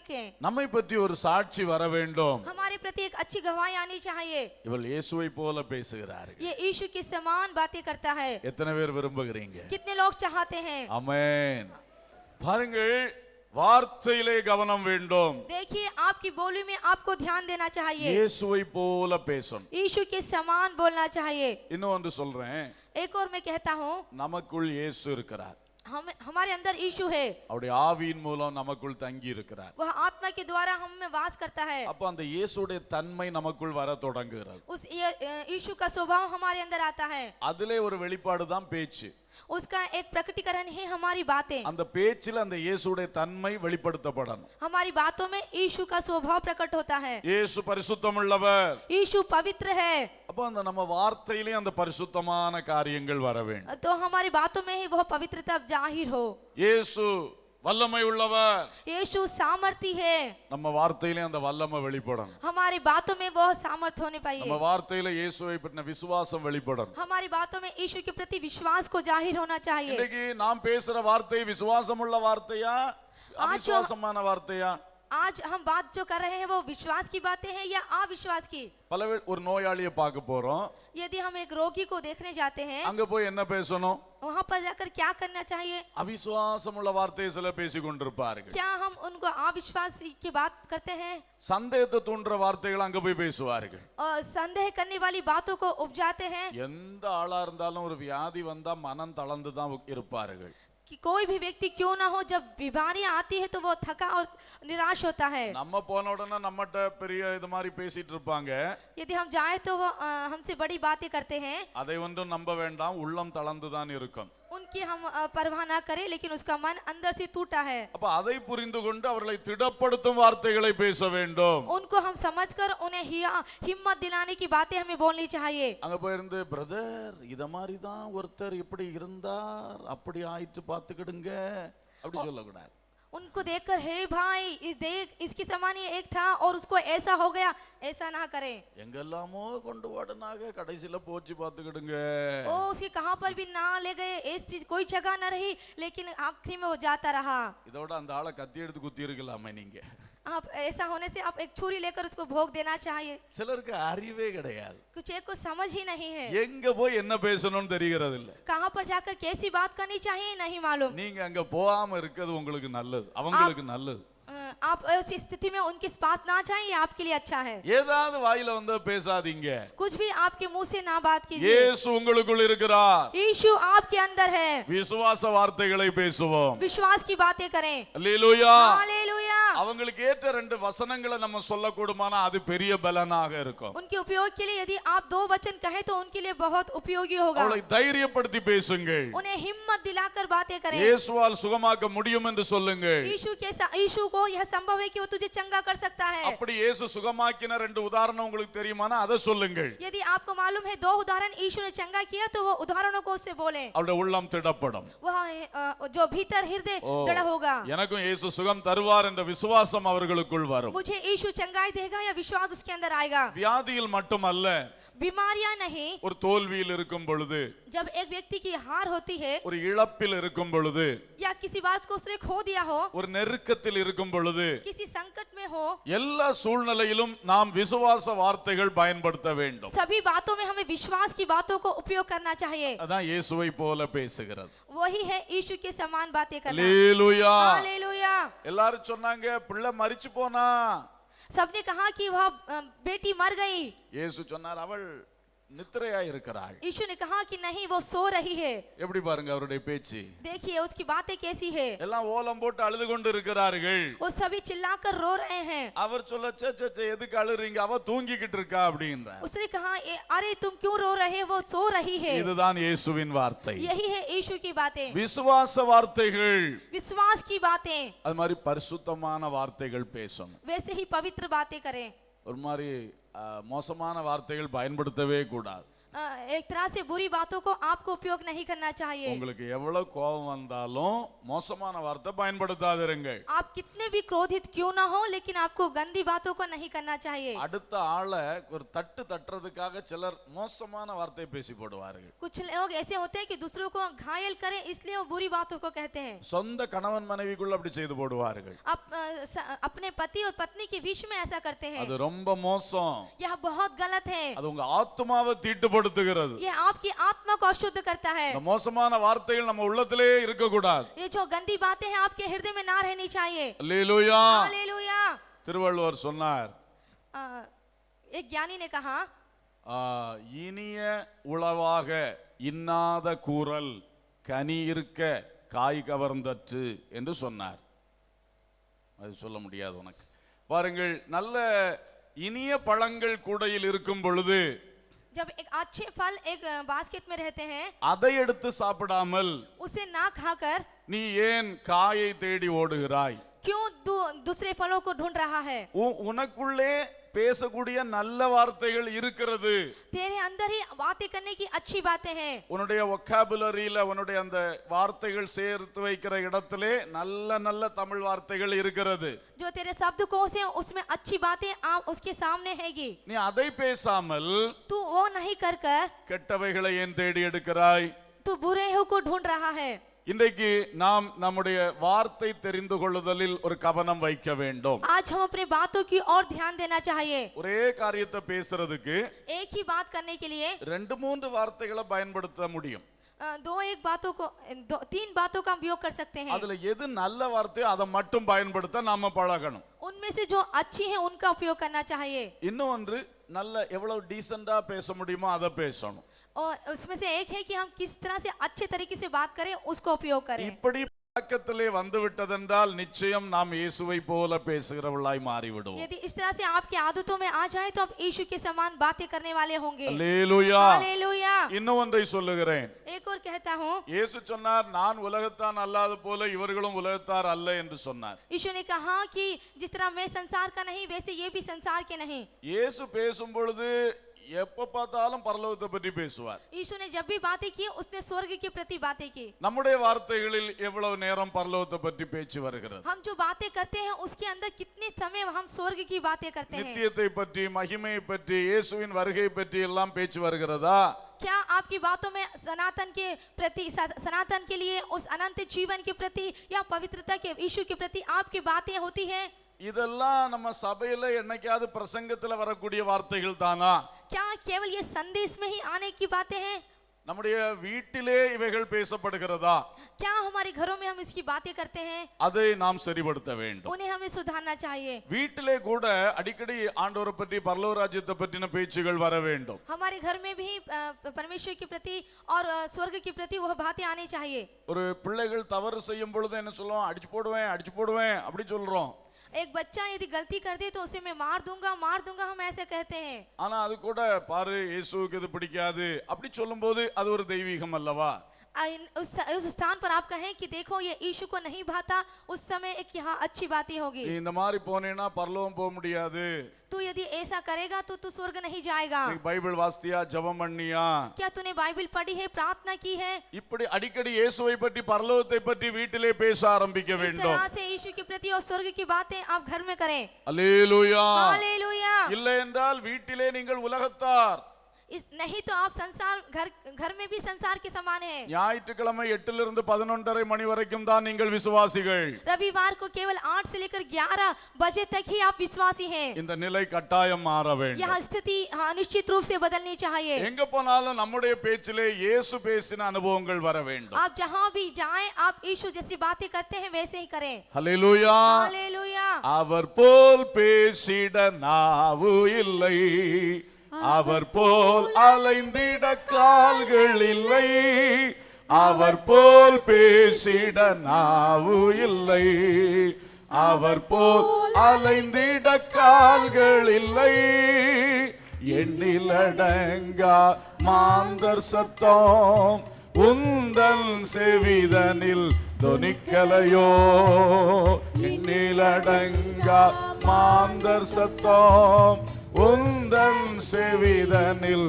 தொனிக்கலையோ, விளைந்த பலனை அறுப்பாரில்லை, விளைவினார் பலன் வாடிடுதே, அறுவடை மிகுதி ஆளு இல்லை, அந்தோ மனிதர் அழிகின்றாரு, அறுவடை மிகுதி ஆளு இல்லை, அந்தோ மனிதர் அழிகின்றாரு. ஹல்லேலூயா. அவர் போல் பேசிட நாவு வேண்டும். उसकी समान बात करने वाली जीभ होनी चाहिए. நமக்குள்ளே அது பக்தி விருத்தியை உண்டாக்கும். हमारे अंदर वह भक्ति जागृत करेगी. ஆத்துமாக்களை ரட்சிப்புக்குள் நடத்தும். दूसरी आत्माओं को वह उद्धार की ओर चलाएगी. இயேசுவை போல பேச வேண்டும் என்று ஆசைப்படுவோம். आप यीशु के साथ समान बातें करने की चाहत रखें. Speak like Jesus. यीशु के समान बातें करने की. இயேசு உடையவன் என்றால் यदि तू यीशु के है, be with Jesus. आप यीशु के साथ रहना चाहिए. Speak like Jesus. यीशु के समान बातें करनी चाहिए. மூன்றாவதாக तीसरी बात, யோவான் சுவிசேஷம் यूहन्ना रचित सुसमाचार 18ஆம் அதிகாரம் 18वां अध्याय 17ஆம் வசனம். 17वां वचन. அப்பொழுது வாசல் காக்கிற வேலைக்காரி பேதுருவை நோக்கி, நீயும் அந்த மனுஷருடைய சீஷரில் ஒருவன் அல்லவா என்றால், அவன் நான் அல்ல என்றான். நீயும் அந்த மனுஷனுடைய சீஷன் அல்லவா? क्या तू भी इस मनुष्य के चेलों में से एक तो नहीं? பேதுருவை பற்றி சொல்லப்பட்ட மூன்றாவது வார்த்தை, पतरस के विषय में तीसरी बात है जो कही, நீ இயேசுவின் சீஷன். तू यीशु का चेला. இது அவர்களுடைய ஒரு குற்றச்சாட்டு. यह उनका एक दोषारोपण. அதே குற்றச்சாட்டு நமக்கு இன்பமான வார்த்தை. वही जो दोषारोपण हमारे लिए वह मिठास का काम है. நம்மை பற்றி ஒருவர் இவன் இயேசுவுடைய சீஷன் அப்படி சொன்னா நமக்கு எவ்வளவு மகிழ்ச்சி. यदि हमको देखकर किसी ने कहा कि यह यीशु का चेला है तो यह हमारे लिए कितनी खुशी की बात है. ஆமென். आमीन. யாராவது வேலை பார்க்குற இடத்துல இப்படி சாட்சி சொல்லியிருக்காங்களா உங்களை பற்றி? क्या आप जहाँ पर नौकरी करते हैं उस जगह पर किसी ने कहा है? அவர்கிட்ட அதெல்லாம் பேசாதீங்க, அவர் இயேசுடைய சீஷன். उससे बातें नहीं करें, वो यीशु का चेला है. இவங்கிட்ட இதெல்லாம் நடக்காது, அவங்க இயேசுவை பின்பற்றுகிறவர்கள். इनके साथ यह सब नहीं हो सकता क्योंकि यह यीशु के पीछे चलते हैं. சொல்றாங்களா?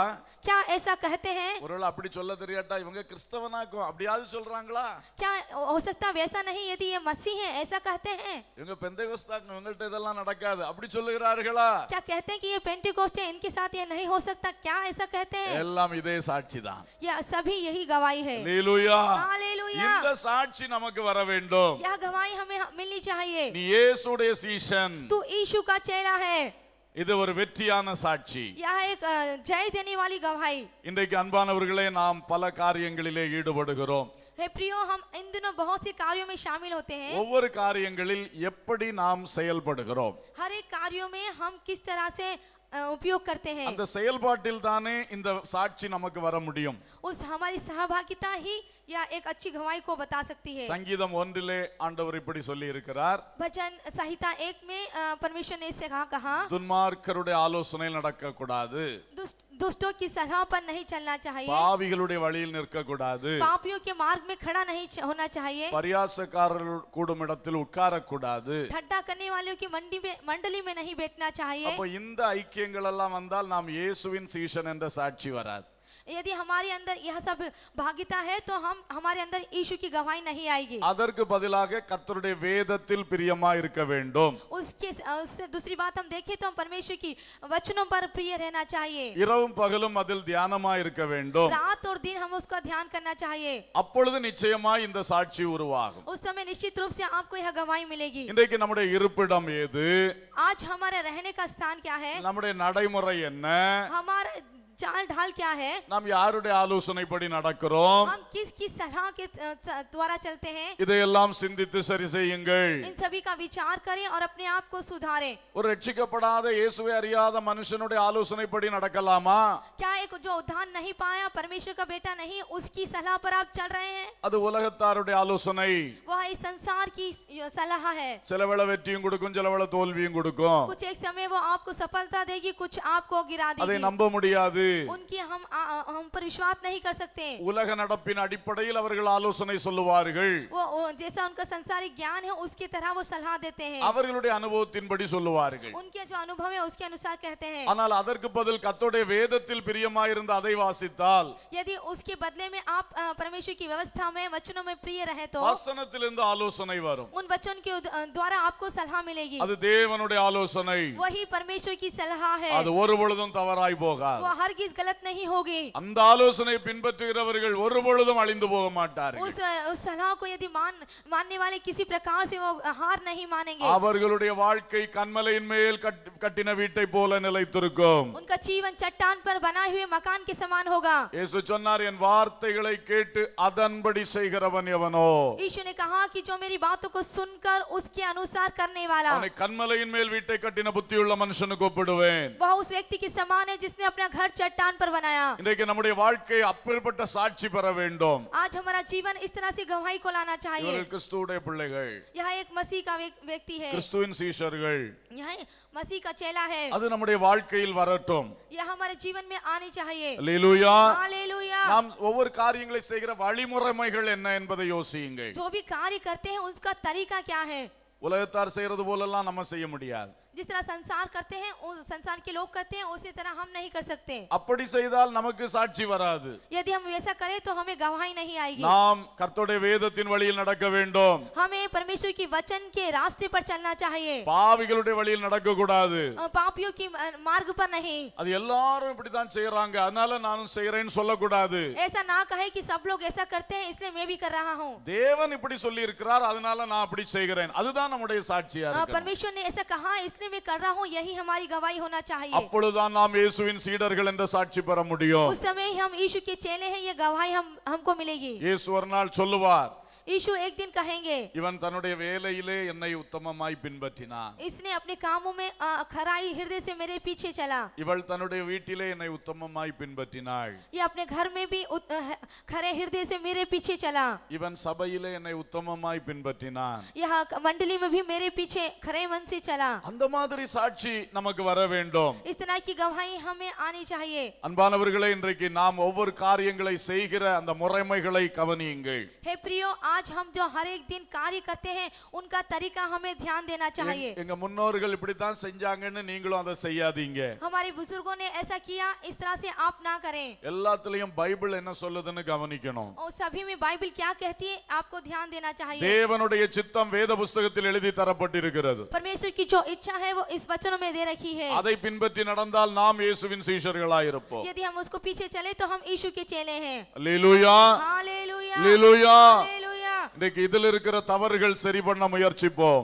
आज जो इसमें गलती है उसको सुधारने की कोशिश करें। நான் இயேசுவை பின்பற்றுவேன். मैं यीशु के पीछे चलूंगा। Follow Jesus. मैं यीशु के पीछे चलूंगा। இயேசுவை பின்பற்றுகிறவர்களாய் இருக்க வேண்டும். यीशु के पीछे चलने वाले आप होएं। அந்த சாட்சி நமக்கு வருவதாக. यह गवाही आपको आनी चाहिए। அல்லேலூயா.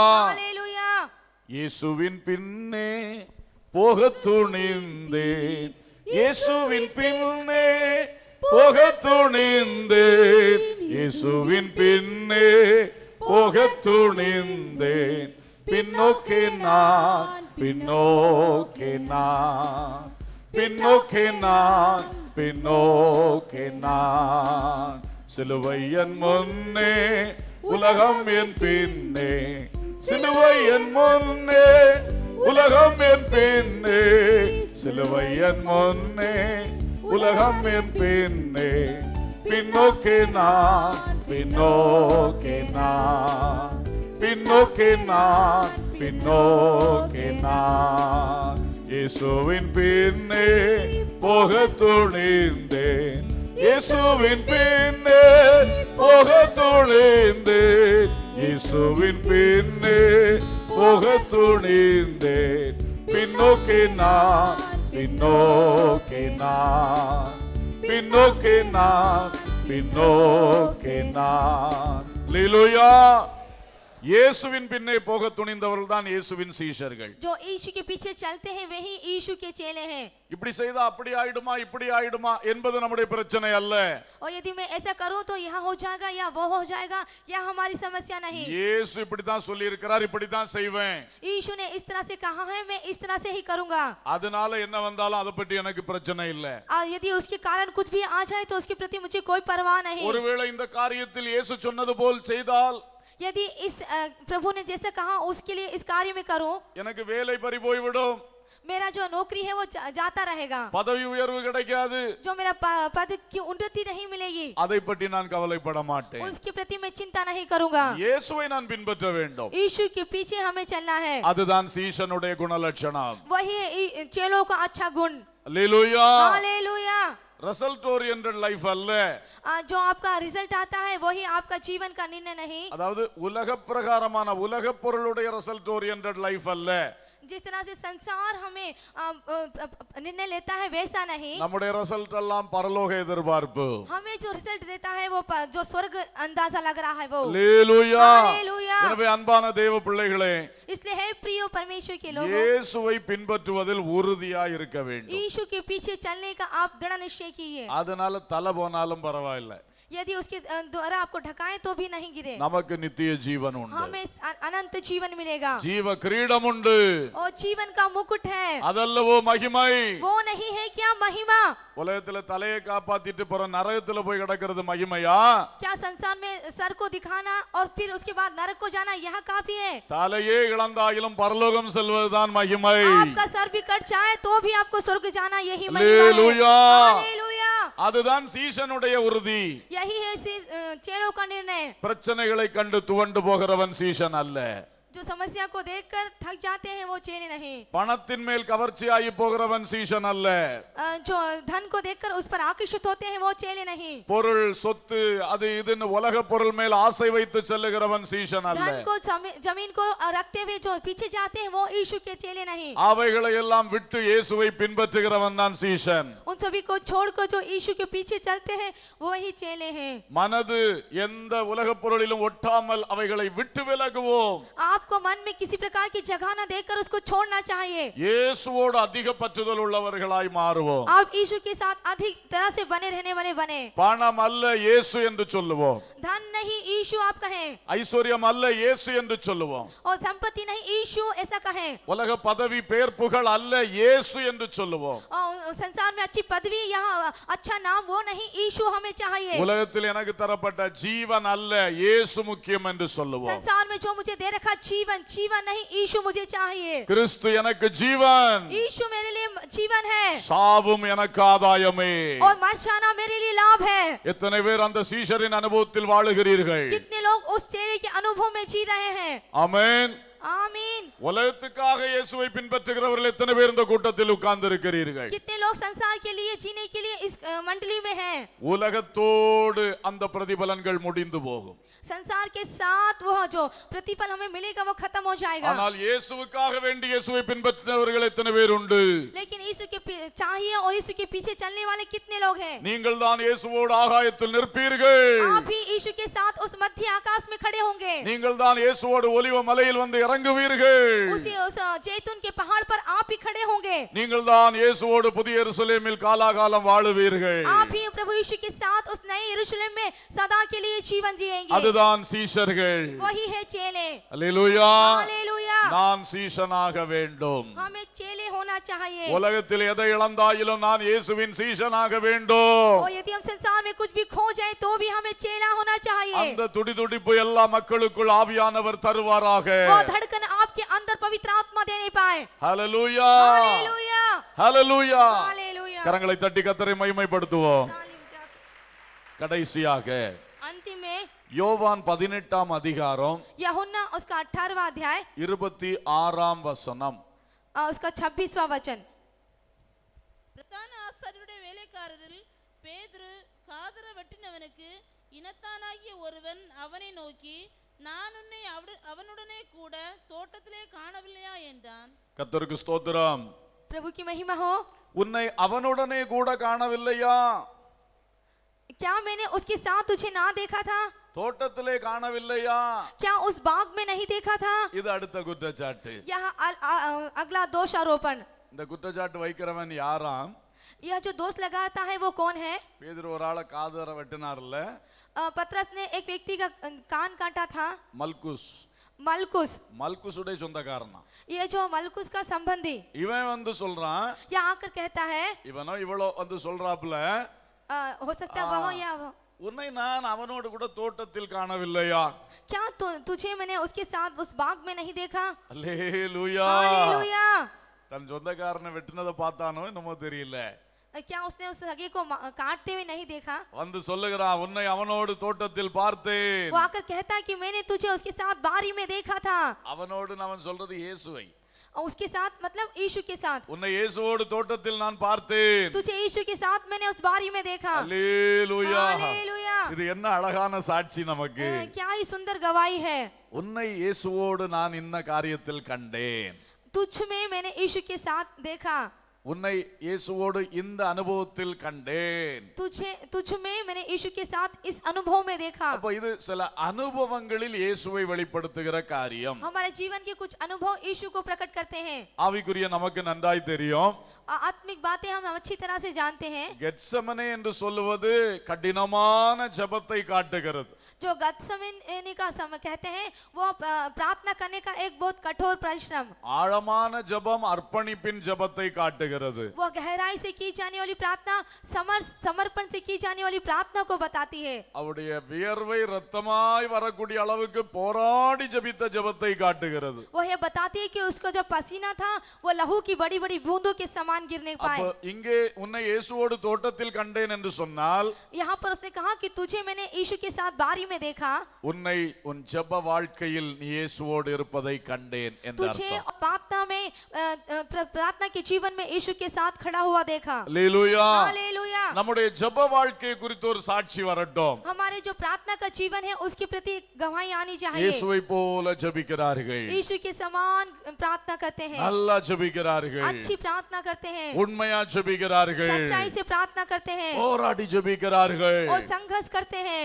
ஜெபத்தினாலே விடுதலை வருகிறது. इनकी प्रार्थना के द्वारा छुटकारा आता है। இயேசு உங்க ஜெபத்தை கேட்கிறார். यीशु इनकी प्रार्थनाएं सुनता है। அந்த அனுபவத்திலே ஒரு சாட்சி வரட்டும். इन अनुभव में एक अच्छी गवाही आने पाए। ஜெபத்தில் மட்டுமல்ல, और प्रार्थना में ही काफी नहीं, ஆத்துமாதாயத்தில் ஒரு சாட்சி அப்படி வரட்டும். एक आत्माओं को जीतने के लिए भी वहाँ गवाही आनी पाए, வேதம் படிக்கிறதில் சாட்சி வரட்டும். वचन को पढ़ने के लिए वो गवाही आने पाए। சிலரை பற்றி நல்ல சாட்சி உண்டு. कुछ एक के प्रति अच्छी गवाही है, இவங்க பைபிளை கரெக்டா வாசிக்கிறாங்க, தப்புடாம வாசிக்கிறாங்க. ये लोग बाइबल गलती करे बगैर पढ़ते हैं। அல்லேலூயா. हालेलुया। நேற்றுக்கு ஒரு சகோதரி சொன்னார்கள், कल के दिन एक बहन ने कहा அவர்கள் 119 சங்கீதம் காணாம சொல்லுவார்களாம். वो जो व्यक्ति है वो भजन 119 बिगड़ दे के पढ़ते हैं। அப்புறம் நீதிமொழிகள் 31 அதிகாரத்தையும் ஒரே அடியா காணாம சொல்லுவார்களாம். और फिर नीति वचन उसके 31 अध्याय वह बिना देखे बोलते हैं। அப்ப அவர்களுடைய சபையிலே இப்படிப்பட்ட ஒரு போட்டி வைத்திருந்த வேளையிலே इस तरह से प्रतियोगिता उस कलीसिया में रखने के समय அவர்கள் பிரெக்னண்டா இருந்தார்களாம். जब वो गर्भवती थी, அந்த நிலையில போய் நின்று 31 அதிகாரங்களை நீதிமொழிகள் சொல்லிட்டே இருக்கிறாங்க. उस स्थिति में भी वो चर्च में जाकर नीति वचन के 31 वचन को उन्होंने कहा। கடைசியில முடியாம ஒரு அரைகுறை மயக்கத்துல சொல்லி அப்படியே கஷ்டப்பட்டு உட்கார்ந்து கொண்டார்களாம். अंत के समय में उनसे नहीं बना और ऐसे वो घायल होती है, अवस्था में भी कुछ कहकर गए, ஆனால் சொல்லி முடித்து விட்டார்கள். लेकिन पूरी तरह से उन्होंने कहकर खत्म किया। பரிசு வாங்குவதற்கு 10 தவறுகளை அலோ பண்ணுவார்களாம். उस इनाम को पाने के लिए 10 गलतियों को माफ किया जाता है। இவர்களுக்கு அங்கே எழுதப்பட்ட ரிமார்க், जहाँ पर वहाँ पर उनको रिमार्क जो दिया गया था, ஒரு தவறும் இல்லை. उनकी कोई गलती नहीं। அல்லேலூயா. हालेलुया। இந்த சாட்சி கேட்க எப்படி இருக்கு பாருங்க. गवाही सुनते ही कितना अच्छा अनुभव है। பைபிளை நம்ம ரொம்ப முக்கியப்படுத்தணும். वचन को हमें मुख्यता देनी चाहिए। நான் சொல்ற கொஞ்சம் நடைமுறையா கவனிங்க. आप उसको व्यक्तिगत जीवन में ध्यान दीजिए। வாசிக்கிறத எழுத்து கூட்டி தெளிவா வாசிக்கணும். जब हम पढ़ते हैं तो शब्दों को जोड़कर उसको स्पष्ट रीति से पढ़ना चाहिए। अनेகரை நான் பார்த்திருக்கிறேன், बहुतों को मैं देखता हूँ மேலோட்டமா வாசிக்கிறது தான். ऊपरी रूप से उसको पढ़ते हैं, தப்பா வாசிப்பாரு. जो गलत है उसको गलत बात இது ஒரு மேலோட்டமான அனுபவத்தை காட்டுது. यह जो है ऊपरी अनुभव को बताती है। அத வார்த்தை கவனித்து வாசித்தா தப்பு வராது. उस वचनों को देखकर यदि हम पढ़े तो गलती नहीं आएगी। சில கல்யாண வீட்டுல பாஸ்டர்மார் வசனம் வாசிக்கிறத பார்த்தாலே சங்கடமா இருக்கு. और यदि विवाह के घर में यदि एक पास्टर इस तरह से पढ़े तो ये बहुत दुख का कारण है। நான் திரும்ப ஊழியர் கூட்டத்துல சொல்றேன், இந்த பாகத்தை அடையாளப்படுத்தி வச்சு வீட்டுல வாஸ்து பாருங்க. मैंने बार-बार इसको कहा कि इस वचन को आप एक चिन्ह लगा लीजिए और घर पर उसको पढ़कर देखिए। கல்யாண வீட்டுல எந்த வசனம் வாசிப்போம், பிரதிஷ்டை வீட்டுல எந்த வசனம் எல்லாருக்கும் தெரியும் தானே, சொல்லி கொடுத்திருக்கேன். कि एक घर का जब उद्घाटन होता है तब क्या पढ़ना चाहिए या विवाह के घर में किस तरह का वचन पढ़ना चाहिए। இதுக்கு பிறகு நின்னு வாயில வந்த போல வாசிக்கிறாரு. इसके बाद मालूम होते भी जैसा पढ़ना चाहिए मुंह के आता है वैसे ही पढ़ते हैं। அது கேட்க எவ்வளவு சங்கடமா இருக்கு. ये सुनने के लिए दुख कार्य है। தேவ பிள்ளைகள் எல்லாரும் கூர்மையா கவனித்து வாசிக்க பழகணும்.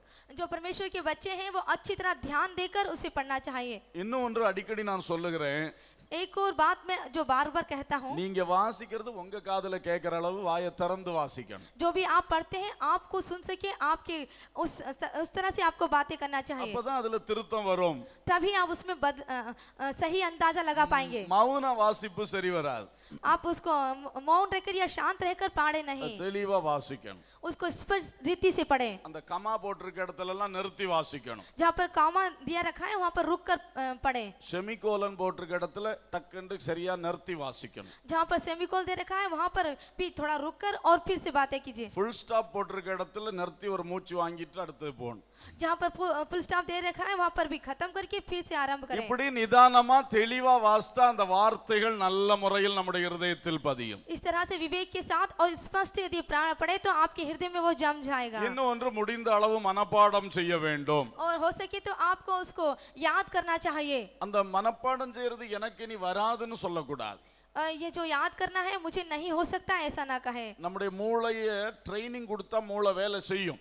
जो हमारा दिमाग है यदि हम उसको ट्रेनिंग दे तो वह काम करेगा। நம்ம ட்ரைனிங் கொடுக்காம இருந்தா அது பாட்டுக்கு இருக்கும். यदि हम उसको ट्रेनिंग ना दे तो वह अपनी स्थिति में रहेगा। டெய்லி கொஞ்சம் வசனங்களை படிச்சு பாருங்க, கொஞ்ச நாள்ல உங்களுக்கு அந்த மனப்பாடம் செய்யற தன்மை வந்துவிடும். आप हर एक दिन यदि कुछ उस वचन को पढ़कर याद करें तो हर एक दिन आपको ऐसा ही आदत हो जाएगी। நம்முடைய சபையிலே சமீபத்தில் காலம் சென்ற டேவிட் ஐயா அவர்கள், மணிமெம்பர் அவர்கள் எவ்வளவு வசனம் வந்து சொல்லுவார்.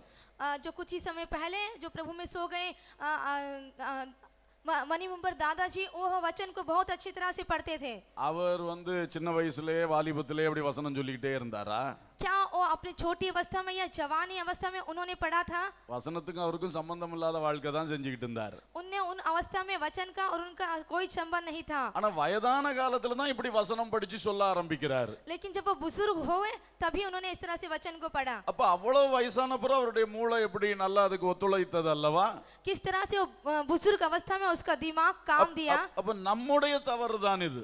तो इसमें हम देखते कि यह हमारी गलती है। எனக்கு ஞாபக சக்தி இல்ல, हमारी याद करने की शक्ति नहीं, எனக்கு மனப்பாடம் செய்ய முடியாது, मुझे याद करते नहीं हो सकता। இப்படி நாமே முடிவு கட்டி விட்டால், यदि हम इसका निर्णय ले तो அதனால எல்லாருக்கும் வசனம் படிக்க முடியும். इसलिए सभी यह वचन पढ़ सकते हैं। அல்லேலூயா. हालेलुया। எல்லாரும் படிக்க ஆரம்பிக்க வேண்டும். सभी को इसको पढ़ना चाहिए। அது வசனம் எவ்வளவு படிக்கிறீங்களோ அவ்வளவு உங்க வாழ்க்கைக்கு ஆசீர்வாதம். जितना आप वचन को पढ़ते हैं उतना आपके जीवन में आशीष आएंगी। அடுத்து ஜெபங்களிலே வாக்குத்தத்த வசனங்களை சொல்லி சொல்லி ஜெபிக்க பழக வேண்டும். जब ये प्रार्थना करते हैं तो प्रतिज्ञा वचन को बोलकर और प्रार्थना करना सीखें। இப்படி அதிகமா வசனங்களை பயன்படுத்தி ஜெபிப்பது நிறைய கிரியைகளை கொண்டு வரும். इस तरह से जब आप वचन में प्रतिज्ञाओं को बोलकर प्रार्थना करें तो ये बहुत से अच्छे कार्य को लेकर आएगी। இயேசு சாத்தானுடைய தந்திரங்களை வசனத்தினாலே ஜெயித்தார். यीशु मसीह ने जो शैतान की बुरी चालें थे वो वचनों के द्वारा जय प्राप्त की। ஆகவே இந்த வசனம் வாசிக்கிறது வசனம் படிக்கிறது என்கிறதிலும் ஒரு நல்ல அனுபவம் வெளிப்பட வேண்டும். जो हम वचन को पढ़ते हैं और सुनते हैं इसमें भी एक अच्छा प्रकटीकरण दिखाई दे। ஹல்லேலூயா. हालेलुया। தவறில்லாம சொல்லவும் பழக வேண்டும். गलती किए बगैर बोलना हम सीखना चाहिए। ஆகவே வசனத்தில் ஒரு நல்ல அனுபவம் உங்களுக்கு வரட்டும். इस तरह वचनों का सीखने का एक अच्छा अनुभव आपको இது होना போல चाहिए। வர்ஷிப் ஆராதனையில நல்ல அனுபவங்கள் வர வேண்டும். आराधना भी आपको अच्छा अनुभव होना चाहिए। நீங்கள் செய்கிற ஊழியங்களில் நல்ல அனுபவங்கள் உங்களுக்கு வர வேண்டும். जो भी आप सेवा करते हैं उनमें भी आपका एक अच्छा अनुभव होना चाहिए। இதெல்லாம் வர வேண்டும் என்றால் நாம் இயேசுவோடு கரம் பிடித்து நடக்கிறவர்களாய் இருக்க வேண்டும். इस तरह से यदि आप हैं तो आप यीशु के साथ हाथ मिलाकर चलने वाले हैं। அவரோடு அவன் தோட்டத்தில் இருந்தான். वहाँ उसके साथ बारी में था। அது அவனுக்கு பெரிய சாட்சி. यह उसके लिए एक बड़ी गवाही है। நீங்கள் இயேசுவோடு ஜெபத்தில் இருக்கிறீர்களா? क्या आप यीशु के साथ प्रार्थना में हैं? இயேசுவோடு பைபிள் வாசிப்பில் இருக்கிறீர்களா? क्या यीशु के साथ आप वचनों को पढ़ रहे हैं? இதிலெல்லாம் அந்த நல்ல அனுபவங்கள் உங்களுக்கு வந்து கொண்டிருக்கிறதா? क्या यह सभी अच्छे अनुभव आपके जीवन में आ रहे हैं? ஒரு பிரச்சனை நேரத்தில் இயேசுவோடு இருக்கிறீர்களா?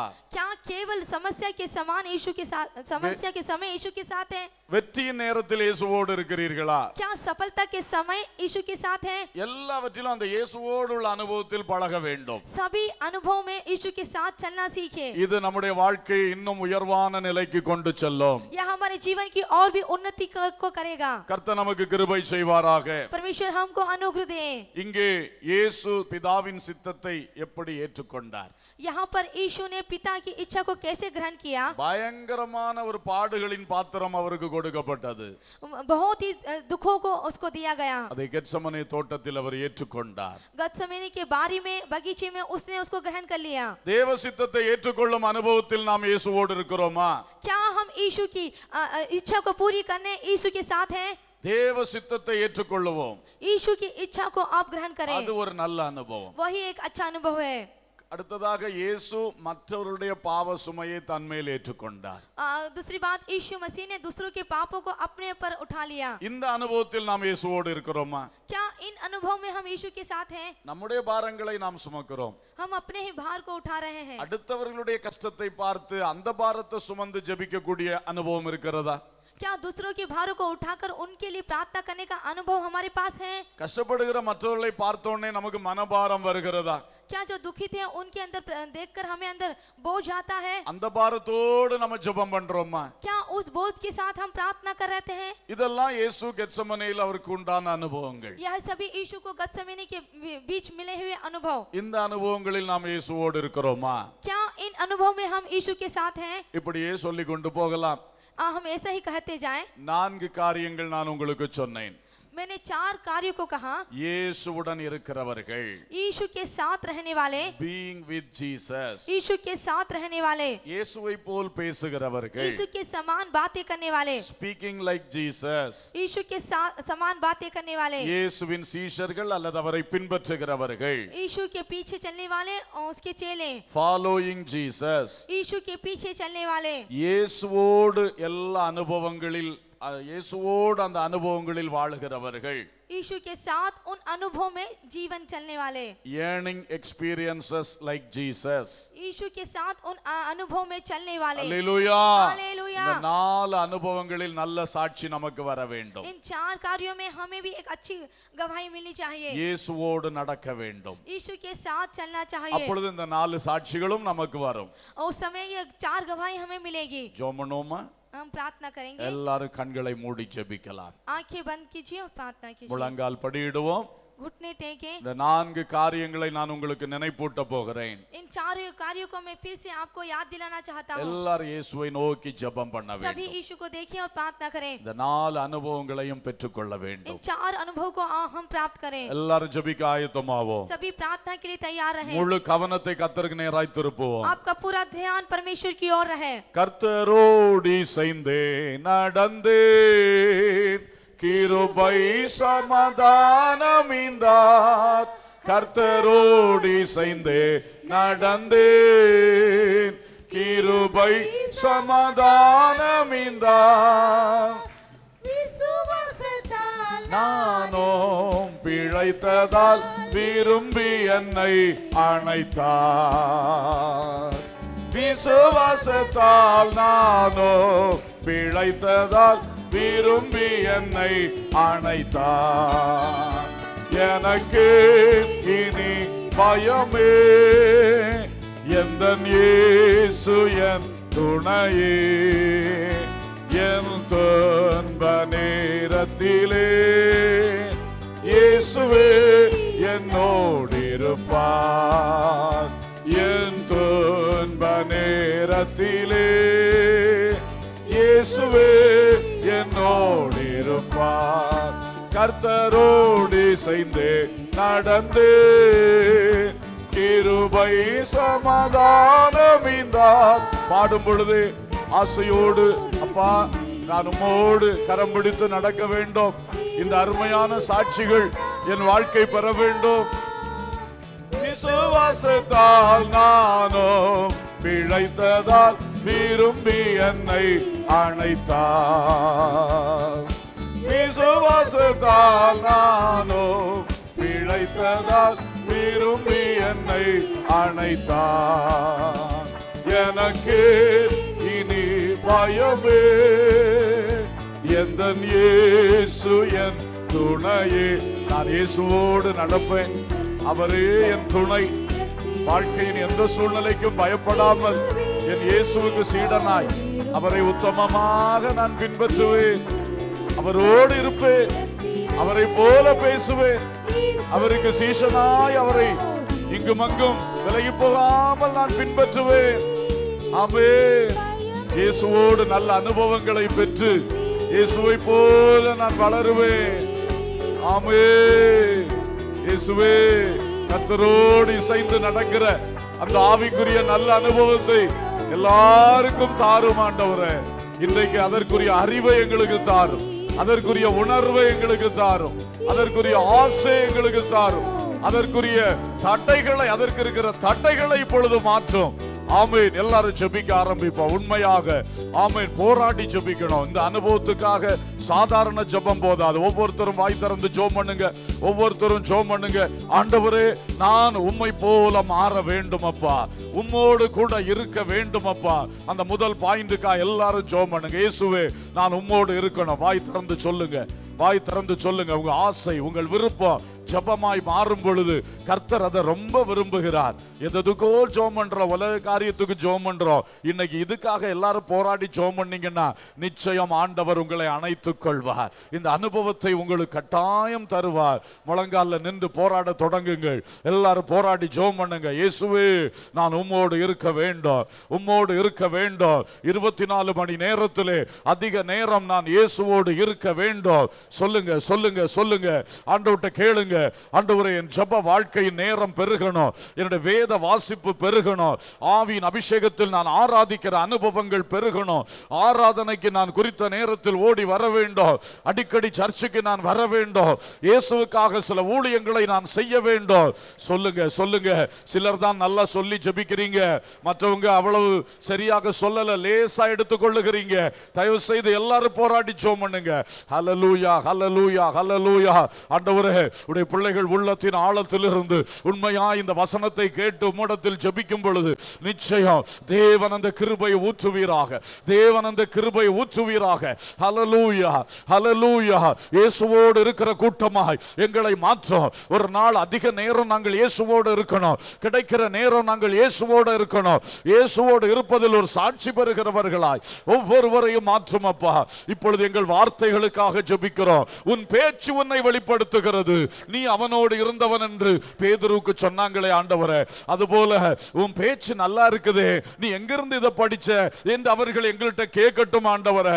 நாங்கள் உம்மை சொல்லுவோம் ஆண்டவரே. ஆமென் ஹல்லேலூயா. என் பேச்சில் ஒரு மாற்றம் வரட்டும். ஒவ்வொருத்தரும் கேளுங்க, இது ரொம்ப முக்கியம், ரொம்ப முக்கியம். அநேகர் விழுந்து போகிறது வாயின் வார்த்தையினால்தான், அநேகர் கட்டப்பட்டு போவது வாயின் வார்த்தையினாலே, அநேகர் இழந்து போவது வாயின் வார்த்தையினாலே. இன்றைக்கு நம்முடைய நாவை, ஏசாயாவின் நாவை தொட்டது போல கர்த்தர் ஒரு விசை கூட தொடுவாராக. அப்பா, நான் இயேசுவை போல பேசணும், என் பேச்சு இயேசுவை வெளிப்படுத்த வேண்டும், என் பேச்சு இயேசுவை வெளிப்படுத்த வேண்டும். ஹல்லேலூயா. ஜெபம் குறைகிறது. சிலர் தான் நல்லா போராடுறீங்க, மற்றவங்க எல்லாம் பரலோகத்துக்கு போக ஆசை இல்லையா? இயேசுவுக்கு சாட்சியா வாழ ஆசை இல்லையா? நீ ஏன் போராடவில்லை? போராடு, போராடி ஜெபம் பண்ணு. ஆமென். இதற்கல்லவா நாம் போராட வேண்டும். Praise the lord. Hallelujah hallelujah hallelujah hallelujah hallelujah. இயேசுவே என் பேச்சில் ஒரு மறுரூபத்தை தாரும். இயேசுவே என் வார்த்தைகள் நல்ல வார்த்தைகளாய் வெளிவர உதவி செய்யும். கெட்ட வார்த்தைகளை என்னை விட்டு விலக்கி போடும் ஆண்டவரே.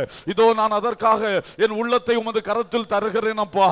கெட்டவைகளை கர்த்தர் சுட்டரித்து மாற்றி போடுவீராக, பிரயோஜனமற்றவைகளை என்னை விட்டு மாற்றி போடுவீராக, அவசியமில்லாத வார்த்தைகள் பேசுகிறது என்னை விட்டு மாற்றி போடும். ஹல்லேலூயா ஹல்லேலூயா ஹல்லேலூயா ஹல்லேலூயா. ஆமென். இயேசுவே, எந்த சூழ்நிலையிலும் நான் உம்முடைய சீஷன், எந்த சூழ்நிலையிலும் நான் உம்மை பின்பற்றுவேன். வலதுபுறம் இடதுபுறம் விலக மாட்டேன்.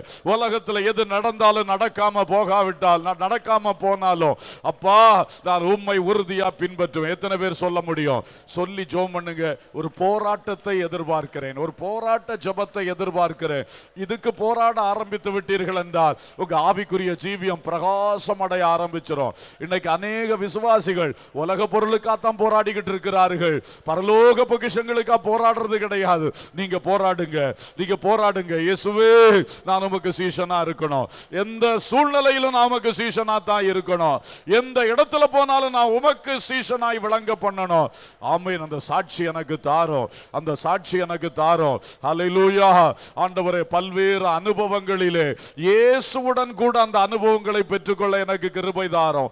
ஒவ்வொரு சூழ்நிலை வழி நான் நடத்தப்படும் பொழுது நான் அதில் இயேசுவின் கரம் பிடித்து நடந்து உம்மோடு கூட உள்ள அந்த அனுபவங்களில் நான் சாட்சி பெறட்டும் ஆண்டவரே. உம்மோடு கூட வெற்றி சிறக்க, உம்மோடு பழகி எழும்பி வர நீர் கிருபை செய்தருளும் ஆண்டவரே. ஹல்லேலூயா ஹல்லேலூயா. நாம் ஜெபித்த ஜெபங்களை கர்த்தர் கேட்டார், நிச்சயம் நமக்குள் கிரியை செய்வார். இப்பொழுது எல்லாரும் கரங்களை தட்டி ஸ்தோத்திரம் பண்ண போகிறீர்கள், ஆவியில் நிறைந்து தேவனை துதிக்க போகிறீர்கள்.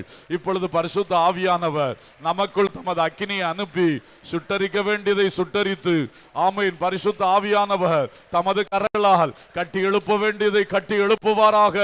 உலபதலப கமன ஷகலப உரியாதலப ஷலப உலபலபலபலபலப திரபலப ஷந்தலப கபலப உரியாலப ஷலபதரப ஓரி கபலபதரப திரபலப ஷந்தலப கமன பதலபா.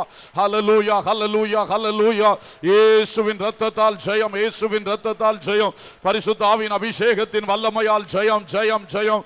ஆமென் ஆமென். நாங்கள் இயேசுவோடு இருக்கிறவர்கள், நாங்கள் இயேசுவை போல் பேசுகிறவர்கள், நாங்கள் இயேசுவின் உண்மை சீடர்கள், நாங்கள் இயேசுவின் ஆமென் அனுபவங்களை பெற்று இயேசுவோடு வெற்றி சிறக்கிறவர்கள். Hallelujah hallelujah hallelujah. Praise the lord, praise the lord, praise the lord. Amen. நாம் எல்லாரும் கர்த்தரை ஸ்தோத்திரிப்போம். ஸ்தோத்திரம் ஸ்தோத்திரம் ஸ்தோத்திரம். கடமை ஸ்தோத்திரம் அல்ல, எல்லாரும் கர்த்தரை ஸ்தோத்திரிப்போம். ஸ்தோத்திரம் ஸ்தோத்திரம் ஸ்தோத்திரம் ஸ்தோத்திரம். அல்லேலூயா அல்லேலூயா, அல்லேலூயா. அன்புள்ள பரலோக பிதாவே, நல்ல தகப்பனே, இந்த பரிசுத்த ஆராதனைக்காய் ஸ்தோத்திரம் செலுத்துகின்றோம். எங்கள் நடுவிலே நீர் கிரியை செய்து கொண்டிருக்கிறதற்காய் ஸ்தோத்திரம். வியாதிகளை நீக்கினீர், பிசாசின் கிரியைகளை அழித்தீர், எங்களுக்குள் நீர் தந்த விடுதலைக்காக ஸ்தோத்திரம் செலுத்துகின்றோம். இந்த விடுதலையோடு இன்னும் வெற்றி சிறந்து இயேசுவுக்கு சாட்சிகளாய் வாழ ஒவ்வொருவருக்கும் கிருபை செய்யும். உம்மை உத்தமமாய் பின்பற்றின பேதுருவை பற்றி 4 குற்றச்சாட்டுகளை உலக மனிதர்கள் சொன்னார்கள். ஆனால் அது தேவ பிள்ளைகள் என்கிற நிலையில் எங்களுக்கு பேராசீர்வாதமான சாட்சிகள். இந்த 4 சாட்சிகளை நாங்களும் பெற்று உமக்குள் மகிமையான பிள்ளைகளாய் வாழ்வதற்காக எங்கள் அனைவருக்கும் கிருபை செய்தருளும் என்று கெஞ்சுகின்றோம். நிச்சயமாய் இவைகளுக்கு மாறான காரியங்களை ஒவ்வொருடைய ஜீவிதங்களை விட்டு எடுத்து போட வேண்டும் என்று கெஞ்சுகிறோம். நல்ல ஆவிக்குரிய வாஞ்சைகளும் உணர்வுகளும் எங்களுக்குள் பெருகி இந்த வசனங்கள் வழி நடப்பதற்கு எங்களுக்கு கிருபை அருளுவீராக.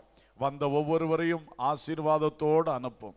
இவ்வுலக வாழ்வில் எந்த தேவைகளோடு பாரத்தோடு வந்தார்களோ நிச்சயம் அவர்கள் வீட்டுக்கு திரும்பி செல்லும் பொழுது அற்புதங்களையும் மகிமையான விடுதலைகளையும் கண்டு உம்மை துதிக்கும்படி கிருபை செய்தருளும். சகல துதியும் கனமும் மகிமையும் உமக்கே ஏறெடுக்கின்றோம். இயேசுவின் நாமத்தில் கேட்கிறோம் ஜீவனுள்ள பிதாவே, ஆமேன்.